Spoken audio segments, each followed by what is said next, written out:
Assalamualaikum warahmatullahi wabarakatuh. Innal hamdalillah nahmaduhu wa nasta'inuhu wa nastaghfiruh wa na'udzu billahi min shururi anfusina wa min sayyiati a'malina. Man yahdihillahu fala mudilla lahu ومن يضلل فلا هادي له أشهد أن لا إله إلا الله وحده لا شريك له وأشهد أن محمدا عبده ورسوله أما بعد فإن خير الحديث كتاب الله وخير الحدي حدي محمد صلى الله عليه وسلم وشر الأمور محدثاتها فإن كل محدثة بدعة وكل بدعة ضلالة وكل ضلالة في النار. Muslimin dan muslimat rahimani wa rahimakumullah. Alhamdulillah, pada malam ini kita dipertemukan oleh Allah Subhanahu wa taala pada pertemuan kita buat siri yang ke-23 pada malam ini. Satu rahmat yang besar yang Allah berikan kepada kita kerana kita berhimpun, kita bertemu, berkumpul di atas talian Zoom ini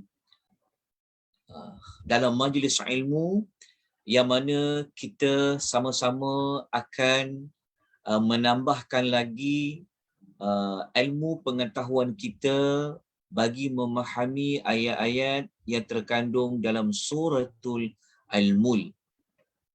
Surah Al-Mulk ini mengandungi 30 ayat. Dan untuk memahami suratul Mulk ini, kita perlu melihat kepada tema, melihat kepada tujuan suratul Mulk. Kalau kita pernah mengingati bahawa sesungguhnya suratul Mulk ini tema besarnya, objektif utamanya adalah untuk Allah Subhanahu wa taala memaparkan kekuasaan Allah Subhanahu wa taala dari sudut Allah taala ini mempunyai pemerintahan, menguasai segala kerajaan. Secara tidak langsung mudah untuk difahami, kita boleh pecahkan suratul Al-Mulk ini, kumpulan ayat ini merujuk kepada 15 bukti yang menunjukkan Allah Subhanahu wa taala itu berkuasa di dalam suratul Mulk. Bukan bermaksud hanya 15 sahaja. Mungkin kita jumpa lebih daripada 15. Tetapi untuk memudahkan, kita memberikan fokus kepada apabila kita baca suratul Mulk, kita semakin kenal Allah.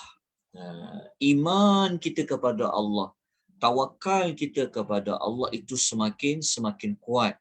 Kebergantungan kita kepada Allah itu semakin kukuh. Kerana apa?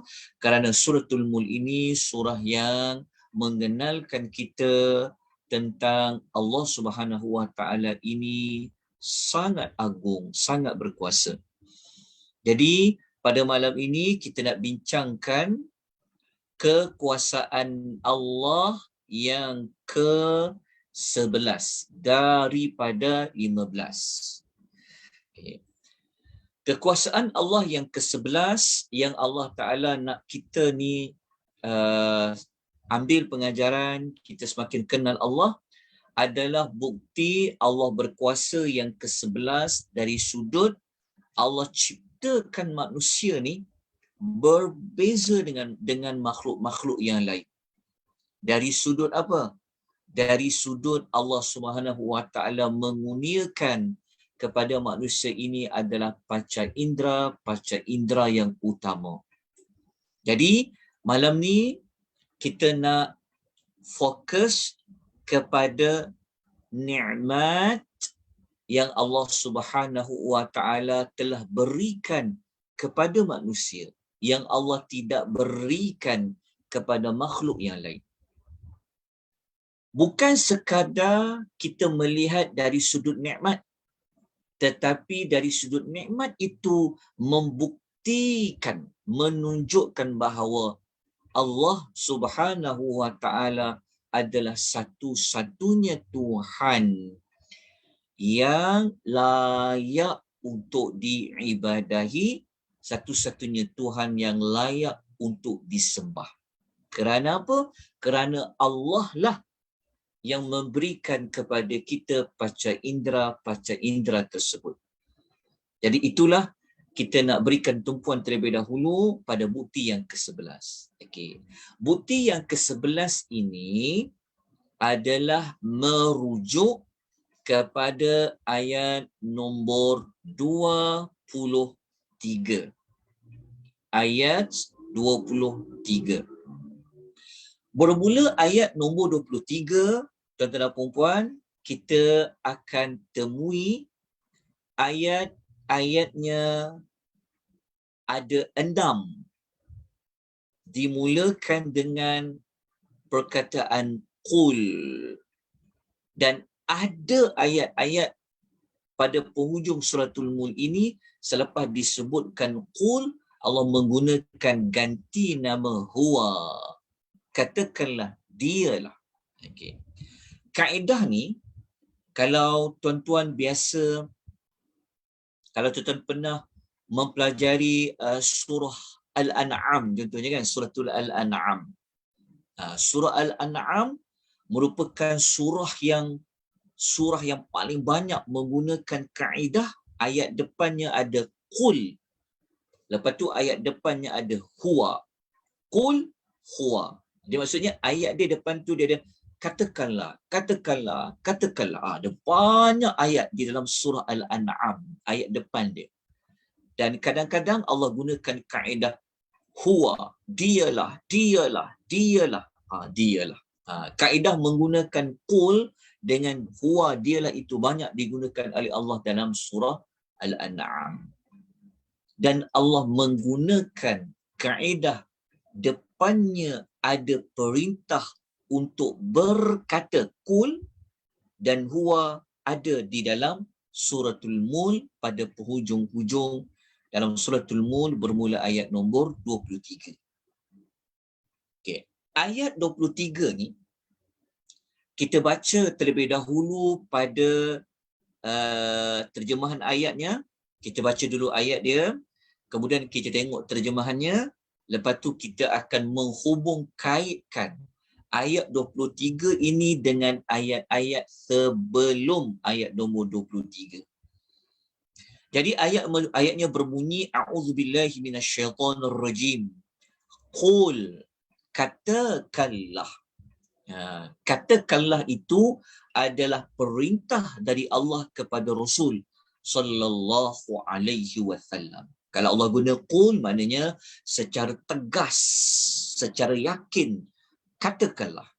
Maksudnya ia adalah perintah dari Allah kepada Rasul sallallahu alaihi wasallam. Apa yang Rasul itu perlu sampaikan, perlu katakan, huwallazi, dialah yang, dialah tu merujuk kepada siapa? Merujuk kepada yang ayat mula-mula lah, tabarakalladzi biyadi, merujuk kepada Allah Subhanahu wa taala. Katakanlah dialah yang ansha'akum, telah menciptakan kalian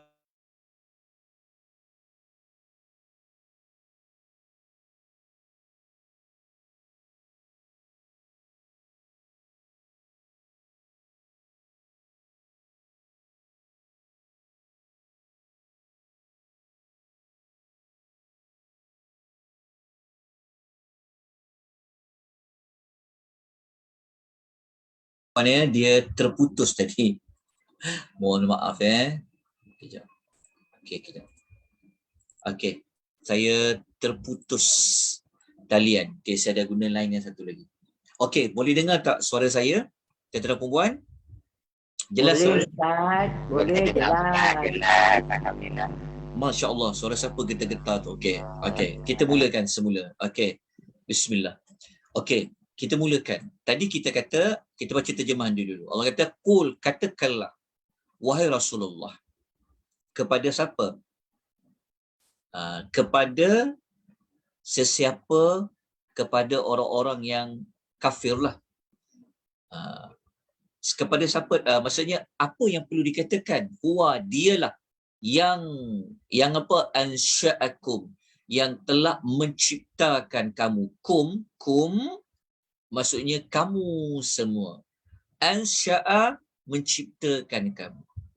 Okey, perkataan nasha'a dia menciptakan. Tapi menciptakan di sini, kalau tengok pada nota tu, ansha'akum, kalau menurut Muhammad Quraish Shihab, Pak Quraish Shihab, dalam Taqsim Misbah, beliau mengatakan ansha'akum merujuk kepada menciptakan secara bertahap. Dalam terjemahan, di dalam terjemahan, kita tak jumpalah dia terjemah menciptakan kamu secara bertahap. Tapi perkataan nasya'a, dia adalah menciptakan, tetapi menciptakan itu dari sudut maknanya, dia membawa maksud menciptakan kamu secara bertahap.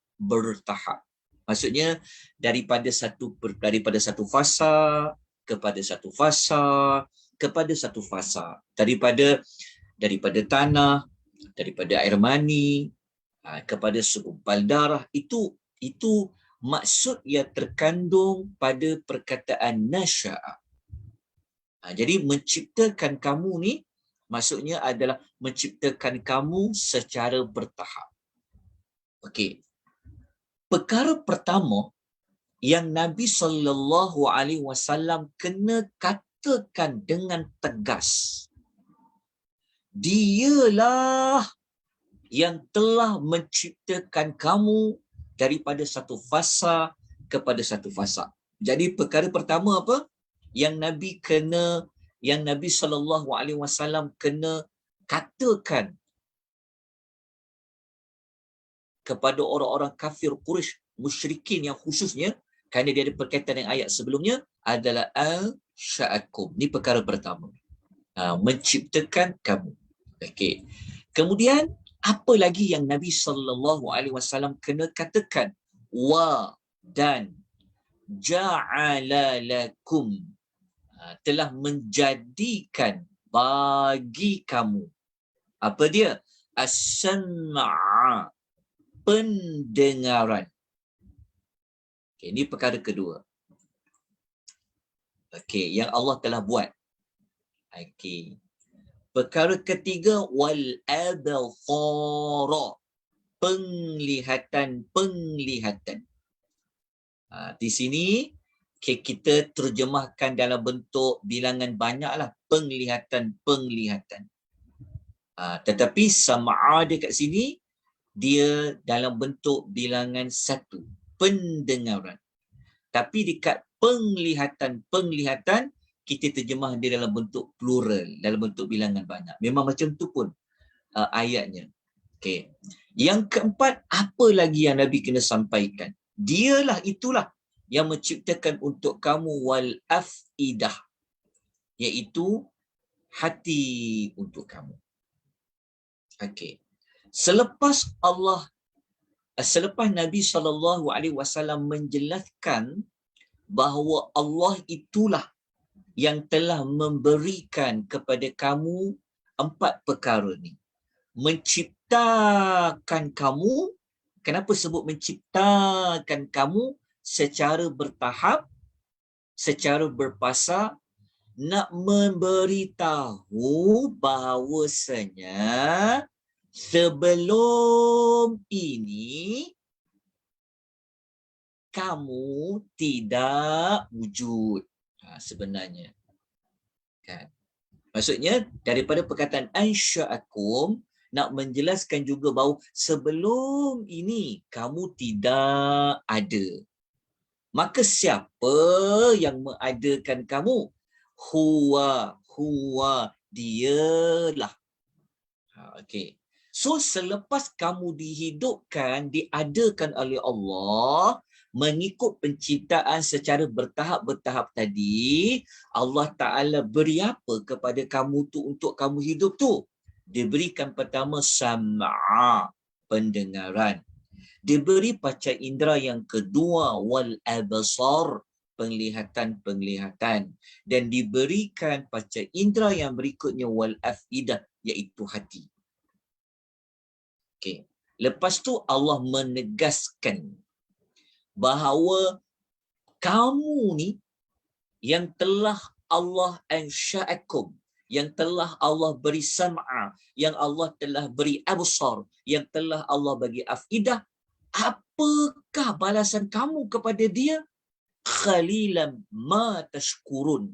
Amat sikit yang bersyukur. Allah tutup dengan amat sikit yang bersyukur. Apa perkaitan syukur dengan ansya'akum? Apa perkaitan syukur dengan as-sam'a? Apa perkaitan syukur dengan wal absar? Apa perkaitan syukur dengan wal afidah? InsyaAllah nanti kita akan terangkan secara ringkas selepas ini. Jadi kita dah tahu dah sedikit sebanyak terjemahan dia. Kita tahulah sedikit sebanyak tentang ayat 23 ni Allah nak sebut tentang apa.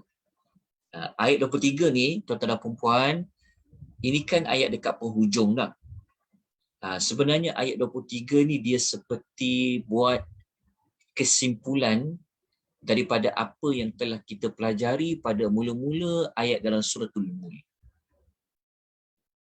Kalau kita belajar suratul Mulk, masih ingat lagi tak? Ayat yang kedua yang Allah Ta'ala cerita tentang apa? Alladhi khalaqal mauta wal hayah. Kan Allah Ta'ala cerita bahawa dialah yang telah mematikan kamu, menghidupkan kamu, telah mencipta mati dan hidup.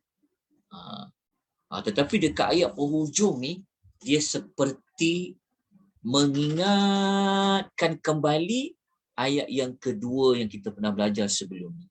Okey. Kita lihat terlebih dahulu apa perkaitan ayat 23 ini dengan ayat sebelum ini, ayat nombor 22. Okay. Kalau masih ingat lagi, ayat 22, Allah Ta'ala ada cerita tentang siapa? Tentang orang kafir yang dia berada dalam kesesatan. Ingat lagi bahawasanya ayat 22 tu Allah cerita tentang permisalan orang yang berjalan. Ada dua cara manusia berjalan. Kalau orang kafir, dia berjalan, dia berjalan kepalanya ke bawah, kakinya ke atas. Kita telah kupas maklumat itu pada minggu sebelum ini. Maknanya mereka tak ada hala tuju hidup. Mereka berada dalam kesesatan. Apa perkaitan ayat 23 dengan Allah Ta'ala cerita tentang kamu di ansya'akum, kamu dapat panca indera 3 tadi tu, dan apa perkaitan dengan syukur? Jadi kalau kita nak hubung kaitkan ayatnya, so ayat 23 ini Allah Ta'ala boleh kita kaitkan dari sudut punca. Kenapa orang kafir itu dia boleh memilih kesesatan? Kenapa? Kenapa Allah gambarkan dia orang yang berjalan dalam keadaan dia terlungkup mukanya ke bawah? Kenapa boleh memilih kesesatan hidup seperti itu? Maka ayat 23 memberikan jawapan dia. Jawapan dari sudut apa? Dari sudut, kita akan bincangkan. Dari perkaitan dia. Okey. Manusia kalau dia tak nak sesat, kan? Allah Ta'ala berikan ruang apa supaya manusia itu dia tidak sesat, supaya dia berada di atas siratal mustaqim. Apa yang perlu dia buat? Dia perlu apa? Apa cara, apa sumber kepada dia nak tahu ni sesat ke, ni tak sesat ke, mana siratal mustaqim? Itulah ayat yang Allah sebut pada ayat nombor 23 tadi. Allah telah bekalkan kepada kamu semua ni as-sam'a, pendengaran. Allah tak sebut telinga, tetapi dia telinga lah, tapi disebut fungsi kepada telinga tu pendengaran. Maksudnya orang kafir yang dia masa dihidup, Allah bagi tak dia pendengaran? Ya, Allah bagi dia pendengaran. Tetapi apa yang dia gunakan pendengaran dia tadi itu? Adakah dia gunakan pendengaran dia tu, Allah bagi dia telinga boleh mendengar, dia gunakan untuk mendengar wahyu yang Nabi SAW sampaikan? Adakah digunakan telinga itu mendengar nasihat, mendengar peringatan? Sebab tu disebut tentang telinga, pendengaran. Lepas tu, kenapa mereka boleh sesat? Sedangkan Allah dah kata ayat 23, mereka ni ada penglihatan-penglihatan. Penglihatan tu matalah melihat. Maksudnya, mereka ni Allah beri penglihatan-penglihatan. Sepatutnya mata tu digunakan untuk apa? Mata tu digunakan untuk melihat alam semesta, kan? Melihat apa? Melihat yang kita belajar sebelum ni. Ingat tak? Melihat apa? Allah suruh kita lihat apa? Allah suruh kita lihat langit yang 7. Kan? Angin apa? 7 lapisan langit tu.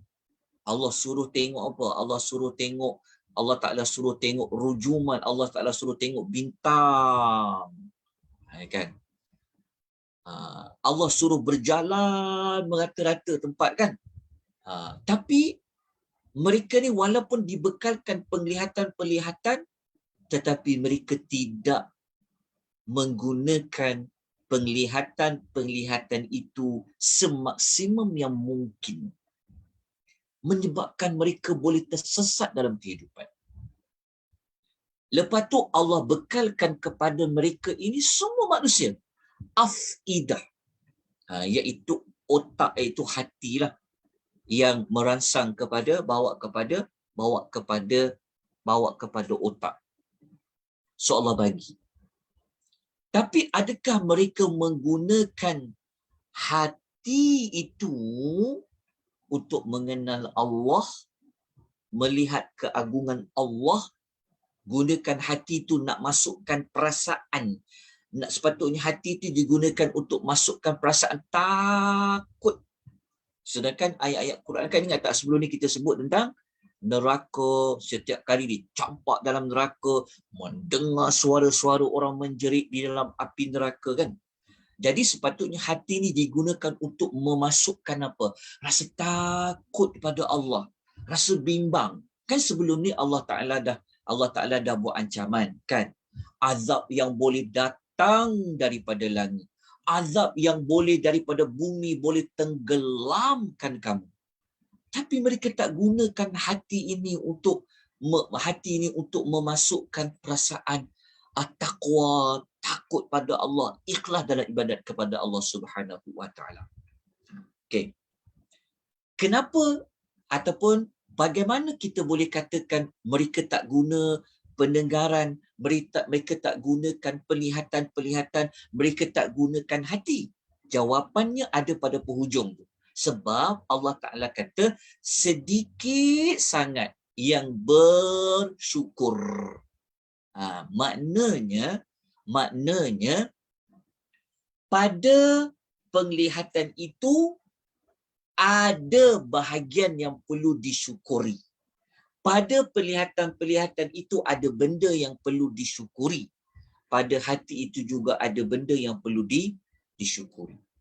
Okay, jadi kita penerangan ringkas ini dapat memberikan kita sedikit sebanyak pencerahan tentang apakah hubung kait ayat yang ke-23 ni dengan ayat yang sebelumnya. Maksudnya ayat yang sebelumnya, macam mana mereka boleh berjalan dengan mukanya ke bawah, kan, walaupun ia hanyalah perumpamaan, nak menunjukkan mereka hidup dalam kesesatan, tidak ada hala tuju. Kenapa? Kerana mereka tidak mensyukuri nikmat. Nikmat apa?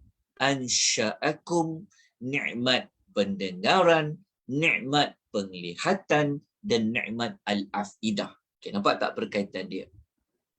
Dalam masa yang sama, ayat nombor 23 ni, kalau kita nak hubung kaitkan dengan ayat-ayat yang awal-awal sebelum ni, kan Allah Ta'ala ada menyebutkan kepada kita suruh kita melihat apa banyak kali. Kan Allah suruh kita tengok apa? Sab'a samawatin tibaqa, kan? Melihat 7 lapisan langit. Yang sempurna kejadian dia, kan? Okey. Lepas tu kalau kita nak kaitkan sebelum ni, pada ayat-ayat yang awal-awal, masih ingat lagi apa jawapan orang kafir yang dia dimasukkan ke dalam api neraka? Masih ingat lagi tak? Yang apabila malaikat tanya kepada mereka, macam mana korang ni boleh masuk neraka? Tak pernah ke ada nazir, pemberi peringatan yang dihantar kepada kamu? Kena ingat baliklah ayat 8, ayat nombor 9, ayat nombor 9, 10. Masih ingat kan? Kan ayat nombor, kalau kita baca macam ayat nombor 10, masih ingat lagi yang mereka mengatakan apa? Mereka mengatakan, kalaulah kami dulu nasma'u, kalaulah kami dulu ni mendengar, kalaulah kami dulu ni na'qilu, kami fikir, dia kata, tentu kami tak jadi ashab bis-sa'id. Nampak tak perkaitan dia? Supaya saya sebut perkara macam ni supaya kita tuan-tuan apabila kita faham satu ayat Quran dalam surah tertentu, ayat-ayat itu dia saling mempunyai pertautan dia, perkaitan dia. Walaupun dia dah sampai ayat 23 dah, tetapi dia masih berada dalam surah. Faham? Dia tak terkeluar daripada surah tu. Dia masih suratul Mulk walaupun dah ayat 23. Inilah kaedah yang Allah gunakan dalam memberikan didikan, bimbingan kepada hamba-Nya. Setelah Allah cerita, kan, sebab kita dah sampai ayat 23, mungkin kita dah tak ingat dah cerita yang Allah perintahkan kita tengok berulang kali langit, betul kan? Mungkin kita dah lupa dah ayat nombor 2, sebab kita dah siri 23 dah. Maksudnya kita dah 20 minggu lebih dah. Kita tertinggal, dah pergi ayat 2. Mungkin kita dah lupa. Mungkin. Tetapi sampai ayat 23, Allah remindkan balik kita tentang nikmat dapat pendengaran, penglihatan dan hati. Apa kaitan 3 panca indera ni dengan tema kita? Ialah macam mana kita nak kenal Allah kalau kita tak boleh mendengar wahyu? Macam mana kita nak kenal Allah kalau kita tak dapat melihat kekuasaan Allah yang ada pada alam semesta ni? Kan? Macam mana kita nak bawa perasaan rasa takut pada Allah kalau kita tidak diberikan nikmat dari sudut hati. Sebab tu diulang pada ayat nombor 23 untuk mengingatkan kita balik apa yang kita dah belajar pada ayat-ayat yang sebelum ini. Tapi kalau kita ambil berkaitan dengan ayat sebelah dia, iaitu ayat 22, kita akan nampak dengan lebih jelaslah bahawasanya mereka memilih untuk jalan tidak bersyukur kepada Allah Azza wa Jalla. Okey, saya ulang balik semula. Okey. Dekat ayat 23 ni ada berapa kurniaan Allah yang membuktikan Allah itu berkuasa. Kalau kita baca 23 ni sebenarnya ada 4 Ada 4. Yang pertama dekat ansya'akum. Jangan lupa dekat sini. Ni ansya'akum. Menciptakan kamu. Ini nikmat yang mula-mula. Lepas tu Allah bekalkan apa dia? Pendengaran. So ni nikmat kedua. Wal absar, ni nikmat yang ketiga. Nikmat keempat dapat afidah, iaitu hati. Kenapa kita kata nikmat? Kerana dalam ni ada perintah yang menunjukkan kepada syukur. Kalau kita jumpa syukur, mesti kita kena ingat nikmat. Tapi dalam ayat 23 ni Allah Ta'ala cerita ramai yang tak bersyukur. Sikit bebenar yang bersyukur. Jadi apabila ada syukur, tentu ada nikmat. Oh, apa nikmat tu? Ada 4 nikmat tu. Nikmat Allah adakan kita yang sebelumnya kita tidak ada. Lepas tu kita dapat nikmat apa? Pendengaran. Kenapa Allah sebut mula-mula pendengaran sebelum mata? Sebelum mata. Ni kalau kita perhalusi peletakan panca indera pendengaran ni daripada mata, saya yakin tuan-tuan perempuan biasa dengar ulasan ini. Kenapa Allah dahulukan pendengaran? Kerana pendengaran inilah merupakan deria yang mula-mula kita berfungsi. Kan, daripada kita bayi lagi, deria pendengaran inilah yang mula-mula kita dapat deria yang berfungsi yang awal.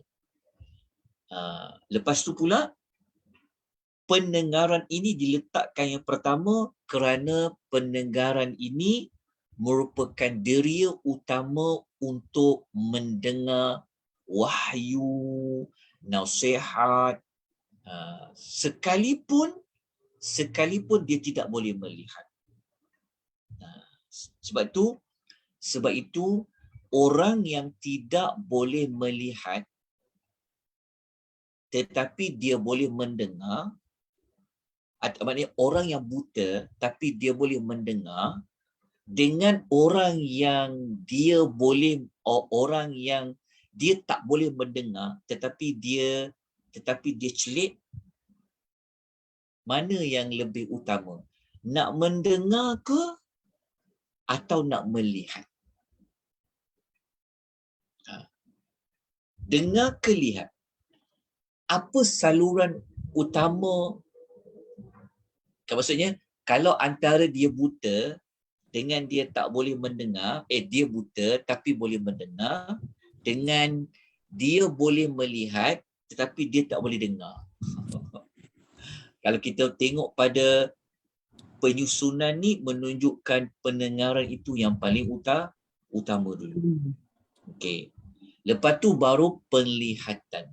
Okey, penglihatan ni kenapa dia gunakan dalam bentuk plural? Kenapa dia gunakan dalam bentuk bilangan yang banyak? Bilangan banyak, penglihatan. Kenapa pendengaran dia guna satu saja? Para ulama ulas sebenarnya. Kenapa Allah sebut macam tu? Okey, deria mendengar. Walaupun kita ada 2 telinga, sama macam mata, ada 2 mata.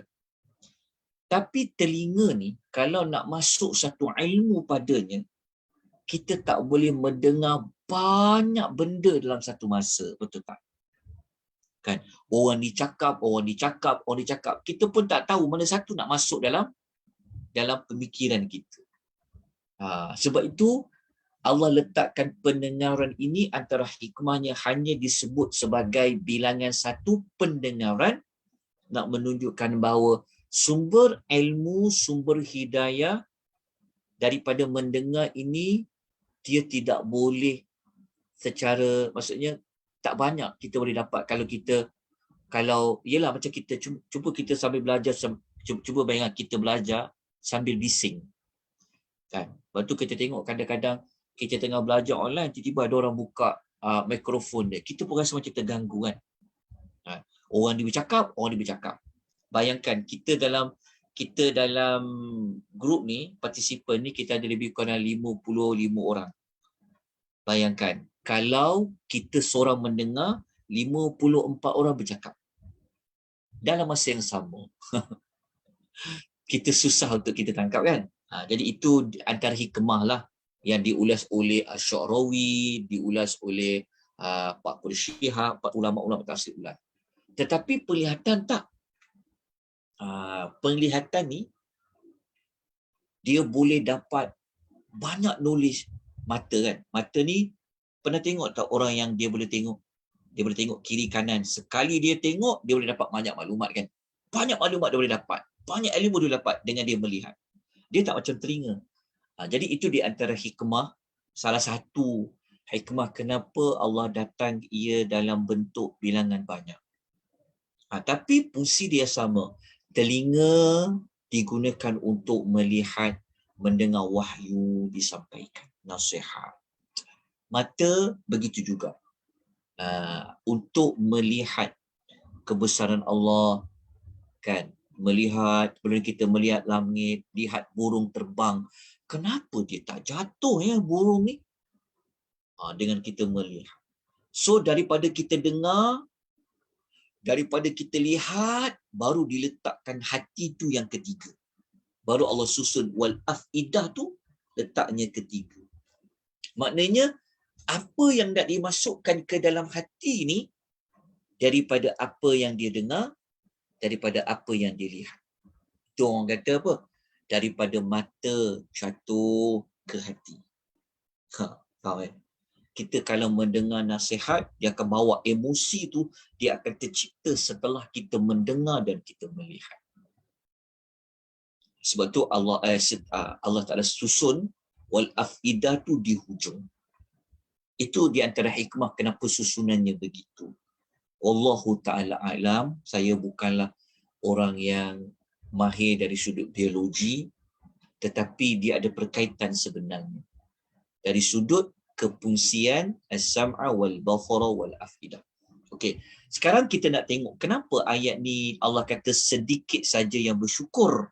Okey, jadi kita tengok apa ulasan Al-Imamu Ibnu Katsir. Okey, Ibnu Katsir dia kata dalam tafsir Al-Quranul Azim, dia kata maksud sedikit yang bersyukur tu, dia kata hanya sedikit sahaja daripada kamu semua yang menggunakan panca indera tadi itulah, deria mendengar, deria melihat, hati tadi itu, untuk melakukan ketaatan dan menjalankan perintah-perintah Allah serta meninggalkan larangan-larangan Allah. Jadi dekat sini kita dapat ulasan yang lebih lanjut. Kenapa Allah kata sedikit je yang bersyukur? Apa perkaitan bersyukur dengan panca indera yang 3 tadi tu? Maksudnya sedikit sahaja yang gunakan apa? Gunakan telinga itu untuk melakukan ketaatan.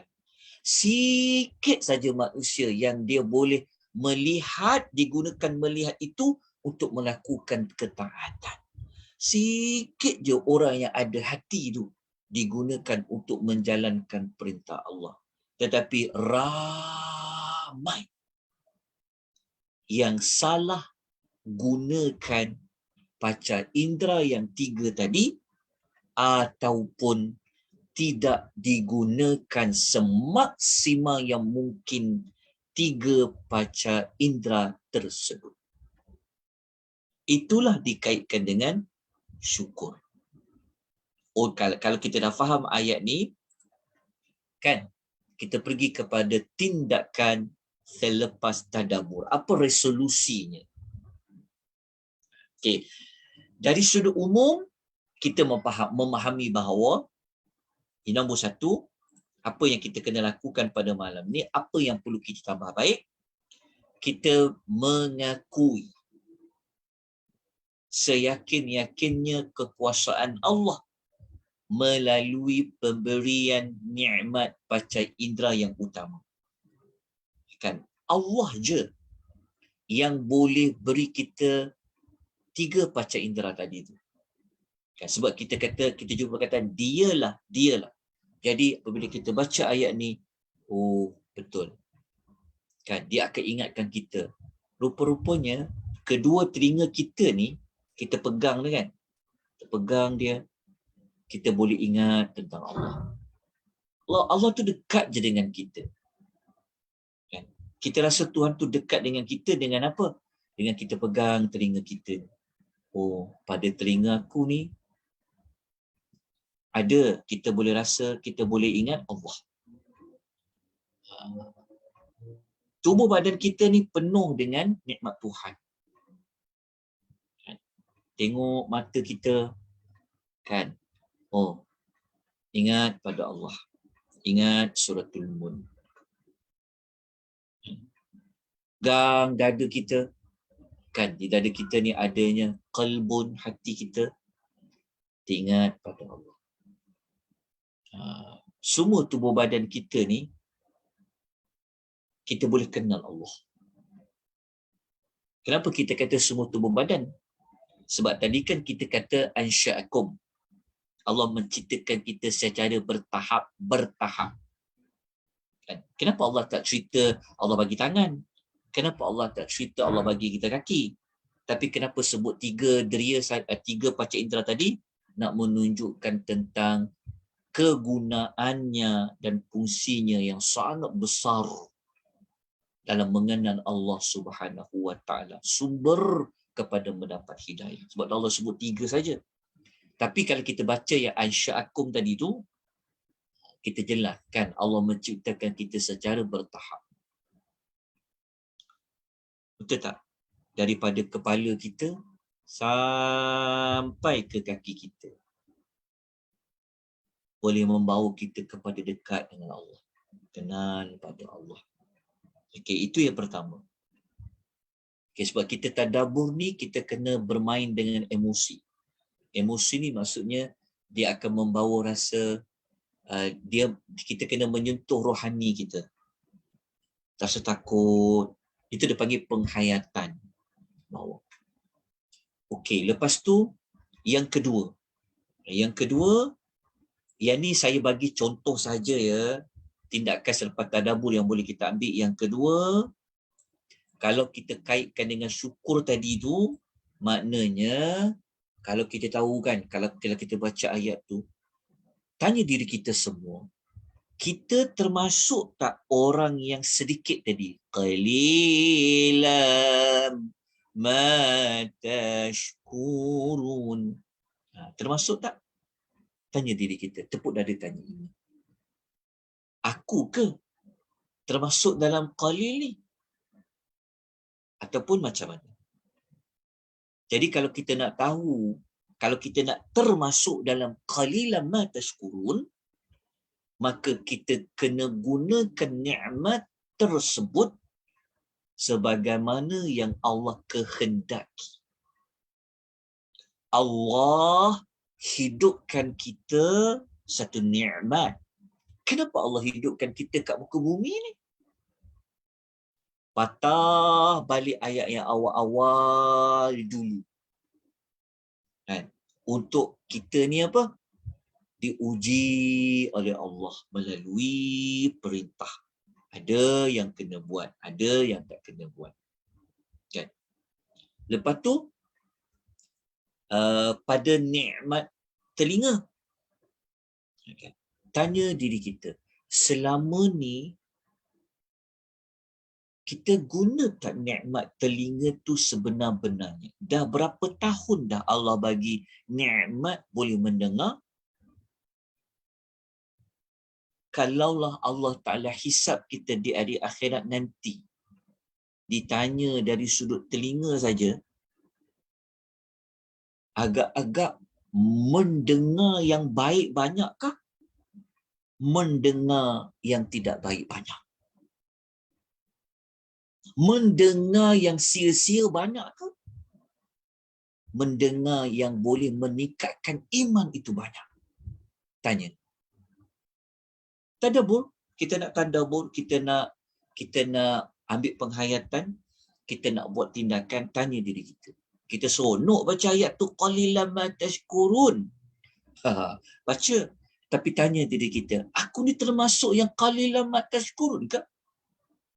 Yang ketiga, nikmat pada penglihatan. Berapa lama dah kita diberikan oleh Allah ruang untuk kita melihat?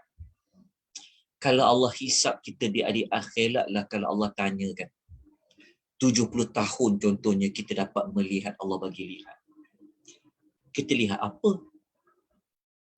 Kita lihat sesuatu yang boleh bawa kita takut pada Allah ke? Kita melihat sesuatu yang boleh bawa kita cinta pada Allah ke? Dekat pada Allah ke? Kita melihat sesuatu yang boleh Allah redha, Allah sayang, Allah bagi rahmat kepada kita ke apa? Tanya diri kita. Lepas tu al-afidah, hati. Hati kita ni bersarang, sepatutnya hati ni kita yang boleh bawa masuk ke hati tu, nak masuk apa? Tanya. Kita sumbat dalam hati kita ni, kita masuk apa? Kita masuk hati kita ni perasaan ikhlas ke? Kita masuk hati kita ni banyak riak ke? Kita gunakan hati ni untuk simpan perasaan dendam kesumat ke? Kita masukkan hati ni rasa apa? Allah tak bagi afidah tu digunakan untuk simpan dendam, sakit hati, simpan, masukkan hasad, masukkan sifat riak, masukkan sifat ujub. Tak. Tapi yang Allah nak, hati tu guna untuk apa? Tanya diri kita. Jadi adakah kita layak termasuk dalam qalilam ma tashkurun? Seperti mana yang diulas oleh Al-Imam Ibn Kathir tadi. Kalau Allah Ta'ala tanya 3 nikmat tu saja dah, memang tak layak kita masuk syurga. Kan? Jadi, situlah yang kita nak perbaiki diri kita. Cuba. Okay. Jadi, daripada tindakan yang kedua ni, kita nak perincikan lagi. Macam mana kita nak gunakan nikmat pendengaran, penglihatan dengan hati kita? Mana kita banyak dengar? Banyak dengar lagu ke? Banyak dengar nasihat ke? Banyak dengar bacaan Quran ke? Tanyalah diri kita. Begitu juga dengan penglihatan kita. Kan? Banyak tengok apa? Tengok FB, tengok media sosial, tengok surat khabar, tengok buku, tengok apa? Tanya diri kita. Jadi kita berubah. Okay, jadi untuk yang kedua ni, kita letakkan perincian dia. Jadi macam mana kita nak gunakan nikmat tu sebab yang mungkin? Okay. Nombor 1. Cara bersyukur. Kalau kita nak termasuk qalilan ma tashkurun tadi, cara yang pertama, kita gunakan nikmat tadi ikut fungsinya yang betul lah.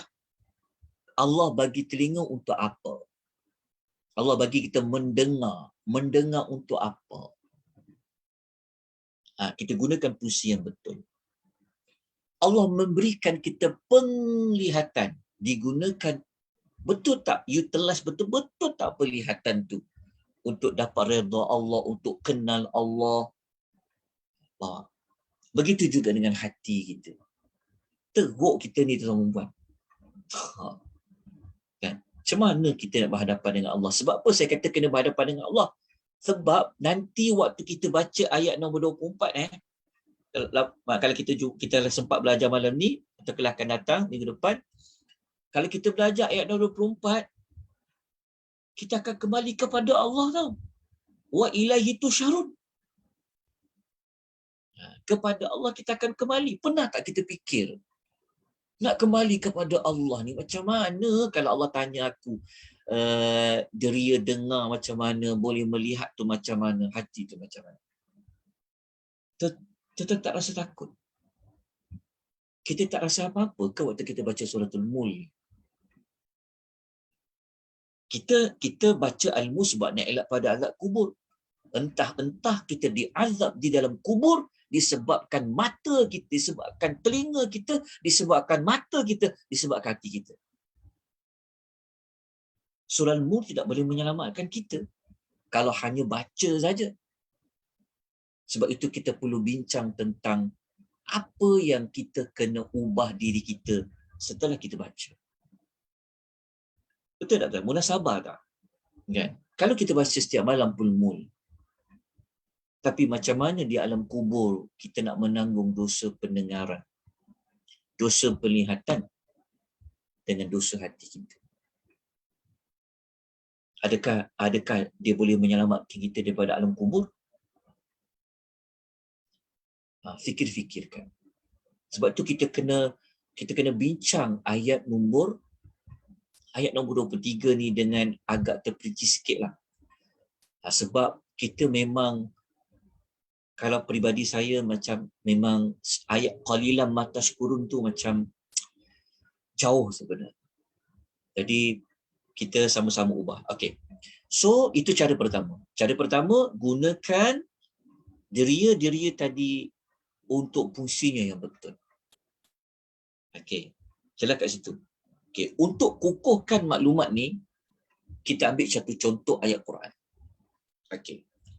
Kalau ditanya, macam mana cara saya nak bersyukur dengan nikmat Allah hidupkan saya, ansya'akum tadi? Maka kita kata, kita gunakan yang ayat Quran itulah. Ingat tak ayat Quran yang Tuhan kata, inna salati wa nusuki wa ma yahya wa mati lillahi rabbil alamin. Ingat tak ayat tu? Kan Tuhan kita kata apa? Kan kita baca dekat dalam doa iftitah. Kita katalah, kalau tanya, macam mana cara nak mensyukuri nikmat Allah hidupkan aku di muka bumi ni? Jadi kita kata apa? Sesungguhnya salatku, ibadat sembelihanku, kehidupan aku, kematian aku hanyalah untuk Allah. Cuba kita kira balik. Umur kita, masa kita, rezeki yang Allah bagi pada kita, kemudahan Allah bagi kita tu, adakah kita gunakan untuk Allah? Adakah kita gunakan untuk membantu agama Allah? Adakah kita gunakan untuk membawa manusia ini dekat dengan Allah? Nikmat ansya'akum. Jadi apabila Allah hidupkan kita, tuan-tuan, orang yang dah tak ada, meninggalkan kita ni, kalau dia hidup, pasti dia nak gunakan umur dia adalah untuk ibadat kepada Allah. Okey, yang kedua, yang ni saya ambil daripada ayat Quran lah, tapi kalau kita ambil susunan tadi, okay, kalau Allah bagi kita nikmat pendengaran, kita nak gunakan untuk apa?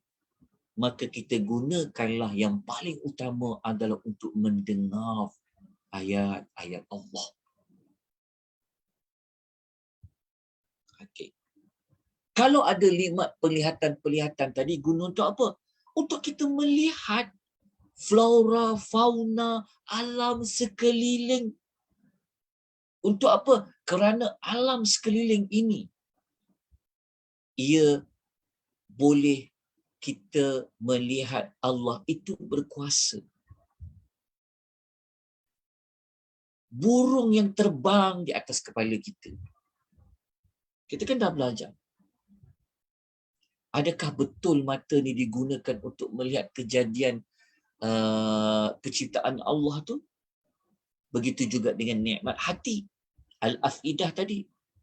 Kita gunakan tak nikmat hati tu untuk masukkan rasa rindu pada Allah, rasa seronok nak baca Quran, rasa seronok nak faham Quran. Kita bawa ke emosi tu dalam, gunakan dia. Sepatutnya kita kena macam tu. Okey. Perkara-perkara ni sebenarnya saya ambil daripada surah Al-A'raf ayat 179. Tengok Allah Ta'ala kata apa pada kita. Tuan-tuan, ayat ni berat tau. Ayat ni Allah Ta'ala kata ada manusia lebih teruk daripada lembu. Tuan-tuan marah tak kalau orang kata pada kita, engkau ni kan lebih teruk daripada lembu? Mesti ada orang marah kan?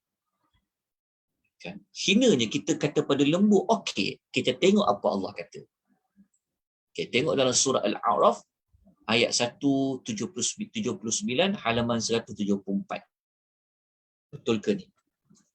Saya tengok cek balik muka surat dia. Okey, apa kata Allah tentang nikmat ni? A'udzubillahi minasyaitonirrajim. Allah Subhanahu wa taala berfirman, a'udzubillahi minasyaitonirrajim. Wa laqad dhara'na li jahannama katsiran minal jinni wal insi. Dan sesungguhnya benar-benar kami akan penuhkan neraka Jahannam. Cuma saya tertinggal terjemahan ni, tolong tambah ya. Selepas neraka Jahannam ni tolong tambah dengan jin dan manusia. Saya tertinggal perkataan jin dan manusia. Maksudnya ayat tu Tuhan kata, sesungguhnya benar-benar kami akan penuhkan neraka Jahannam dengan jin dan manusia. Maknanya Tuhan kata apa? Kata Allah confirm, kami akan sumbat neraka Jahannam tu bagi dia penuh. Penuh dengan siapa? Penuh dengan jin dan manusia. Kenapa jin dan manusia tu boleh masuk, dipenuhkan masuk dalam api neraka? Lahum qulubun la yafqahuna biha. Mereka ada hati tetapi tidak mahu memahami dengan hati dia itu ayat Allah. Nak bagi faham, nak ada penghayatan, nak bawa khusyuk. Kan? Lepas tu Allah kata, walahum a'yunun la yubsiruna biha. Dan dia mempunyai mata tetapi tidak mahu melihat bukti yang boleh menunjuk keesaan Allah dengan mata tu. Walahum adhanun la yasma'una biha. Dia ada telinga tetapi dia tidak mahu gunakan telinga itu. Antaranya apa? Mendengar ajaran dan nasihat. Lepas tu Allah Ta'ala kata apa di hujung? Ulaika kal an'am. Allah kata mereka itu umpama seperti binatang ternakan. Balhum adhal. Bahkan mereka lebih teruk, lebih sesat daripada binatang. Ulaika humul ghafilun. Mereka itulah orang-orang yang lalai. Tuan-tuan, ni disebabkan hati ada orang masuk neraka Jahannam, mata dan telinganya. Jadi kita gunakanlah nikmat-nikmat ini sebaik yang mungkin. Bulan Ramadan adalah bulan yang banyak jaga kita dari sudut panca indera kita. Kan? Bulan Ramadan. Latih kita supaya jaga telinga kita, jaga penglihatan kita, jaga hati kita. Jadi kita dah kukuhkan maklumat kita pada malam ni dengan ayat.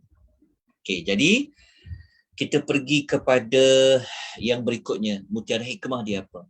Okey, apa teladan yang boleh kita belajar? Okey, bagi saya nombor satu, bagi saya ini contoh ya. Okey, nikmat utama adalah diciptakan manusia. Ini dari sudut yang tadilah ansya'akum. Kan Allah sebut dulu ansya'akum. Allah telah menciptakan kamu secara bertahap. Jadi ia merupakan nikmat yang sangat besar. Kan Allah mengadakan kita yang sebelum ni kita pernah tidak ada. Jadi syukurlah dengan nikmat hidup. Dengan nikmat hidup syukur, tuan-tuan dan puan-puan. Okey. Yang kedua, apa yang dapat saya pelajari, saya jadikan ia sebagai satu mutiara hikmah lah. Kan, supaya saya pergi ke mana-mana, saya akan ingat mutiara hikmah ni. Apabila saya baca ayat nombor 23 tadi. Panca indera merupakan nikmat Allah yang terbesar dan ia merupakan satu ujian. Sebab kadang-kadang kita jadi manusia yang banyak merungut, mengeluh. Tak cukup ni lah, tak cukup ni, tak cukup ni. Tapi kita tak sedar pada tubuh badan kita ni ada nikmat yang tidak ternilai banyaknya. Nikmat apa? Nikmat pendengaran tau. Nikmat penglihatan. Nikmat hati. Jadi syukurlah pada Allah. Kan, ya Allah, kalau orang yang kalau ada orang buta kan, dia sangat teringin untuk dia melihat alam ini. Kita Allah bagi kepada kita. Kan Allah cukupkan kita dia terima, maka manfaatkan. Dia panca indera nikmat yang sangat besar dari Allah. Tetapi kena ingat, ia adalah satu ujian. Maksudnya Allah nak tengok. Allah bagi kita pendengaran ni bukan main-main ya. Allah bagi kita boleh melihat ni bukan suka-suka, tapi adalah ujian. Kita kembali semula kepada ayat yang kita belajar mula-mula dulu. Ayat nombor 2. Ingat lagi? Liyabluwakum. Liyabluwakum. Sebab tu saya katakan bahawa penutupan suratul Mulk ni, ayat 23 ni, dia dah seperti nak pergi kepada hujung-hujung suratul Mulk, dia nak ulang balik. Dia nak ulang balik kepada apa yang kita pelajari pada awal-awal suratul Mulk. Jadi perkaitan dia. Okey, kemudian last kali ada satu lagi ke? Oh tak ada dah. Kedua je. Ini contoh ya. Kalau tuan-tuan nak buat, kalau daripada ayat 23 tuan-tuan nak faham, tuan-tuan boleh buat catatan. Apa yang tuan-tuan nak bagi ingat? Maksudnya waktu tuan-tuan nak baca ayat 23 ni kan, macam mana ketika tuan-tuan baca, kita nak bawa rasa tu, nak bawa perasaan tu sekali waktu kita baca tu. Macam mana nak datangkan emosi tu? Macam mana nak bawa? Jadi tuan-tuan kena catat lah. Supaya nanti setiap kali baca Al-Mulk ingat. Lepas baca ayat 1, baca ayat 23 ingat. Okey, ayat ni apa dia punya kata kunci dia? Apa dia punya mutiara hikmah dia? Apa tagline dia? Ingat kat situ. Jadi apabila kita selalu baca, insya-Allah. Lepas tu tengoklah catatan dekat situ. Apa tindakan kita kena buat. Di situ dia membantu untuk kita berubah, untuk menjadi hamba lebih baik. Okey. Kita terus pergi kepada okey, ada yang dalam ruangan chat, Cik Arifuddin dia kongsi, dia kata nikmat Islam dan iman juga nikmat terbesar dan anugerah Allah kepada manusia. Betul. Nikmat Islam dan iman itu nikmat terbesar dari Allah, betul. Tetapi sumber nak mendapat Islam, sumber nak dapat iman daripada deria-deria tadi. Okey, deria tadi. Okey, kita terus kepada ayat yang ke-24. Okey, saya ambil sikit saja ayat 24. Okey, ayat 24 insya-Allah kita akan bincangkan secara terperinci pada kelas akan datang, tetapi kita mulakan dulu pengenalan untuk ayat nombor 24. Okey, ayat 24 ni ayat yang boleh kita jadikan sebagai bukti kekuasaan Allah yang ke-12. Yang ke-12. Kekuasaan dari sudut mana? Allah menghimpunkan semua makhluk dia selepas Allah yang menyebabkan mereka ini bertaburan di muka bumi. Allah lah yang mengembangbiakkan kita ni. Betul tak? Kalau kita buat senarai silsilah keluarga kita ni, Masya Allah. Sampai kita dah tak ingat dah makcik kita mana satu. Kan? Dia punya silsilah dia banyak. Kalau kita kumpul anak saudara, pakcik, makcik, kan? Uish, ada pelbagai tempat. Kan? Jadi Allah yang kembang biakkan manusia tu. Tapi sampai satu ketika Allah boleh panggil semua balik. Kumpul di satu tempat. Itulah dekat ayat nombor 24. Boleh kita jadikan ayat 24 itu sebagai bukti kekuasaan Allah yang ke-12. Kenapa kita nomborkan bukti ni? Supaya untuk mudah ingat kepada kita. Kan? Bagi kita nak ingat. Apabila kita ada nombor ni senang. Kita boleh ingat. Okey, Suratul Mulk, surah yang membawa kita, surah yang mengenalkan kita tentang kekuasaan Allah di atas segala sesuatu. So ada berapa kekuasaan Allah? So kita dah ingat nombor 15. Bukanlah bermakna hanya 15. Tetapi untuk mudah ingat tu, kita bimbing, kita letak 15 lah. Itu kita ingat. 1, 2, 3, 4 boleh ingat. Memudahkan kita untuk kita mengingatlah kembali. Sebab kita kan nak mengingat ni, dia kena ada teknik. Kita nak bagi faham, kena ada teknik. Nak hafal pun kena ada teknik. Kita kena tahu. Nak berhenti ayat cerita pasal apa. Nak ingat ayat ni, ingat pasal apa. Jadi kita buatlah susunan dari sudut pemaparan bukti Allah tu berkuasa. Okay, kalau tengok ayat nombor 24, okay, ayat 24 ni kita baca terlebih dahulu sedikit sebanyak, lepas tu kita berhentilah sedikit lagi waktu. Sikit lagi. Allah Ta'ala berfirman, A'udzubillahi minasyaitonirrajim, Qul. Jumpa sekali lagi Qul kan? Dah 2 kali Qul dah. Lepas tu jumpa lagi Huwallazi. Dialah yang sama. Jadi kita jangan tertukar pula ayat 23 ke 24 sebab depan dia sama. Qul huwallazi. Qul huwallazi. Sudah. Apa lazi apa lepas tu? Kan? Tapi kita ingat mudah je. Ingat Qul huwallazi yang pertama, maksudnya ayat 23 tu cerita tentang Ansya'akum. Apa tu? Ingat yang mata, ingat yang telinga. Tadi kita memang tak silap baca lah. Lepas tu Qul huwallazi yang kedua, depannya Zara'akum. Yang pertama Ansya'akum. Yang kedua Zara'akum. Ansya'akum, Zara'akum. Jadi tak tertukar lah.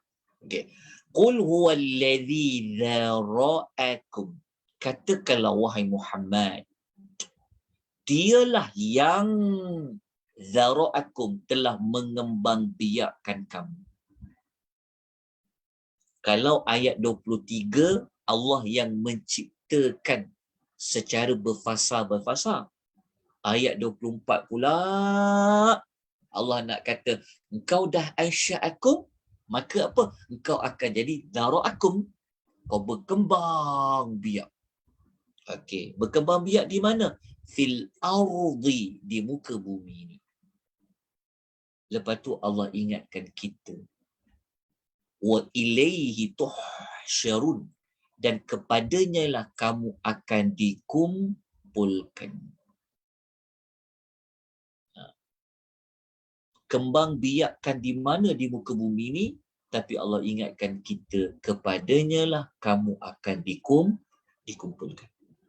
Okey, kalau kita baca terjemahan, dia ada dua perkara, dia ada 2 isu. Isu pertama tentang zara'akum, isu kedua tentang kepada Allah kita tusyarun, dikembalikan. Jadi kembang biak tu dekat mana? Sudah pasti dia cerita tentang dunia. Tusyarun tu kat mana? Ayat ni dah mula bawa kita kepada mengingati hari akhirat.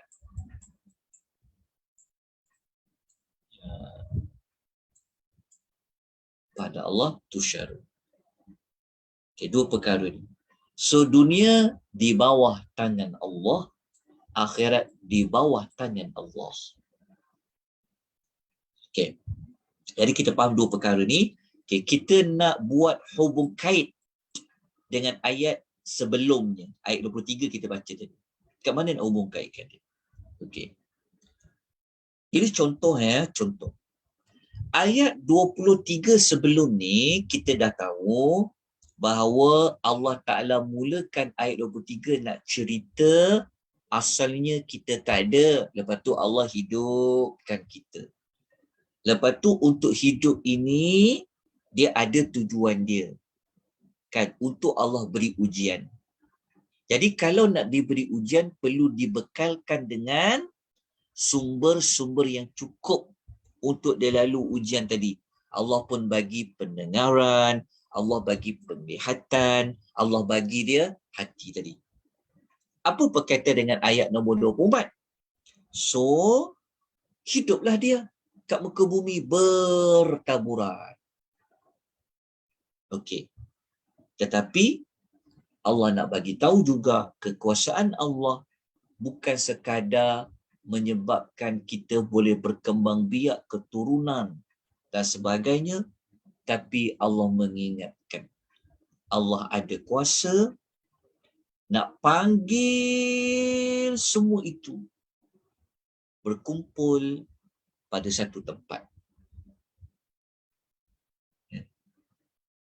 Kenapa dia Allah gabungkan dunia dan akhirat di sini? Jelas Okey, dia punya berkaitan. Maksudnya ayat 24 ni dia nak bawa kepada akhirat. Ayat 23 nak cerita tentang kehidupan dunia. Allah jadikan dunia ni untuk kita hidup, ibadat, untuk kita diuji oleh Allah. Tapi Allah ingatkan kepada kita, kepada dia kita akan dikumpulkan. Nanti kita kupaslah dengan lebih jelas pada minggu hadapan tentang ayat nombor 24 ni. Jadi ayat 24 ni kita boleh letakkan ia di bawah bukti yang ke-12 Allah Subhanahu Wa Taala itu Maha berkuasa. Itu yang kita kaitkan tadi tu. Kan Allah telah hidupkan kita. Allah bagi kita panca indera kepada kita. Nanti Allah Ta'ala himpunkan kita untuk apa? Untuk kita dihisab dan sebagainya. Nanti kita akan bincangkan keseluruhan perincian ayat nombor 24. Lepas tu kita akan masuk ayat nombor 25 dengan ayat nombor 26. Sebab ayat 25 dia ada berkaitan dengan ni. Allah kata nanti kamu akan berakhir hidup ni dikumpulkan. Tapi ada orang tak percaya kumpul tu. Datang dekat ayat nombor 25. Dia sambung cerita dia. InsyaAllah tu kita kupas pada minggu depan Sebab kita pun dah lewat juga. Kita mula tadi pukul 9 dekat 9 suku juga, 9 dekat habis 9.20. Dah sejam dekat sejam 15 minit. Okey, ada apa-apa pertanyaan yang boleh saya jawab ataupun tuan-tuan ada apa-apa nak kongsikan, sangat dialu-alukan. Silakan tuan-tuan. Kalau tuan-tuan ada cadangan apa tindakan yang perlu kita nak lakukan pun boleh juga. Okey, kalau tuan-tuan ada apa-apa kata-kata daripada ayat yang boleh kita jadikan sebagai peringatan, boleh juga. Sangat dialu-alukan untuk kita memahami suratul Al-Mulk. Baik, ada apa-apa pertanyaan? Kalau tidak ada, kita jumpa pada minggu depan, siri yang ke-24 pada ayat nombor 24. Jadi sama-samalah kita berusaha menjadi hamba yang bersyukur kepada Allah Subhanahu wa ta'ala dengan memanfaatkan apa yang telah Allah sebutkan pada ayat nombor 23. Kan? Ada hasil dia malam ni walaupun tak banyak, tapi tahu dah kita nak baiki diri dekat mana, ya, tak masuk tahun baru ni nak baiki diri dekat mana. Kat mana yang kita kena kurangkan mendengar. Kat mana yang kita kena kurangkan melihat.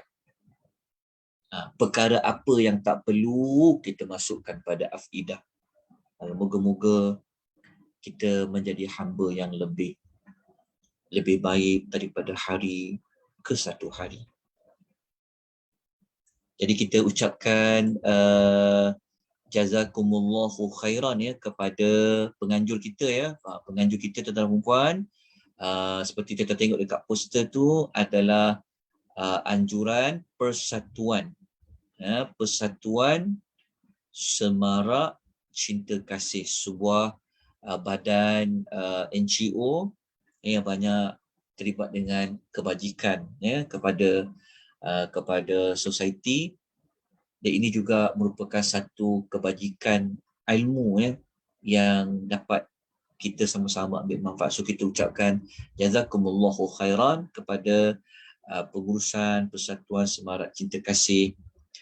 Semoga Allah memberikan keberkatan, dan kepada juga tentera perempuan yang setia, yang selalu mengikuti, mengimarahkan apa yang sentiasa banyak ya bersama dengan program kita pada malam seperti ini. Hanya Allah yang boleh membalas segala jasa baik tentera perempuan. Saya selaku penyampai yang diamanahkan, mohon maaf ya kalau ada kelemahan kekurangan, sama ada pada nota, sama ada pada penyampaian dan sebagainya. Saya mohon ampun dan maaf banyak-banyak. Jadi kita jumpa lagi insya-Allah pada minggu depan. Mohon Allah sentiasa memberikan kita pertolongan ya, bagi rahmat kepada kita untuk kita dapat meneruskan pengajian kita sehingga kita tamat sampai kepada ayat yang ke-30. Aqulu qouli hadza wa astaghfirullahal azim wa billahi taufiq wal hidayah. Wassalamualaikum warahmatullahi wabarakatuh. Terima kasih Ustaz. Terima kasih Ustaz. Baik. Terima kasih.